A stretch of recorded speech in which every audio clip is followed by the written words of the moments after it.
കുന്നംകുളം വടക്കാഞ്ചേരി റോഡിൽ കെട്ടിടം തകർന്നു വീണു. ആർക്കും പരിക്കില്ല.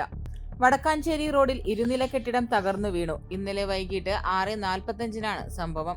മുൻവശം തകർന്ന കെട്ടിടം റോഡിലേക്ക് വീഴുകയായിരുന്നു. ഈ സമയത്ത് റോഡിൽ ആളുകൾ ഇല്ലാതിരുന്നതിനാൽ വൻ ദുരന്തം ഒഴിവായി. വർഷങ്ങൾ പഴക്കമുള്ള കാലപ്പഴക്കം ചെന്ന കെട്ടിടം ഓടുകൊണ്ടും ഷീറ്റുകൊണ്ടും നിർമ്മിച്ചതാണ്.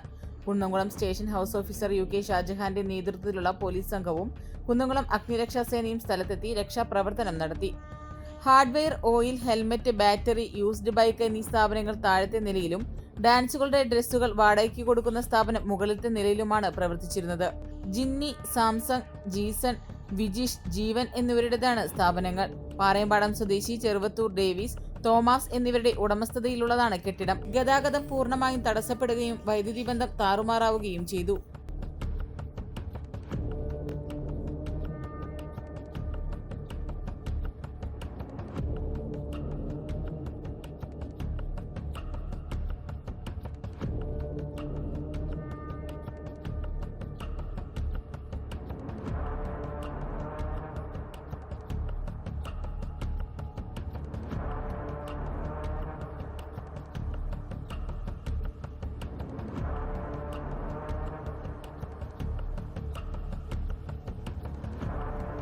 പെണ്ണ് കുതിക്കും പെണ്ണിനെ കുതിപ്പിക്കുന്ന കനക ഘടകാഭരണങ്ങളുടെ കമനീയ ശേഖരവുമായി പട്ടാമ്പി പട്ടണത്തിന്റെ കനക കൊട്ടാരം Manukkas gold and diamonds, Manukkas tower, railway over ബ്രിഡ്ജിന് സമീപം മെയിൻ റോഡ്, പട്ടാമ്പി.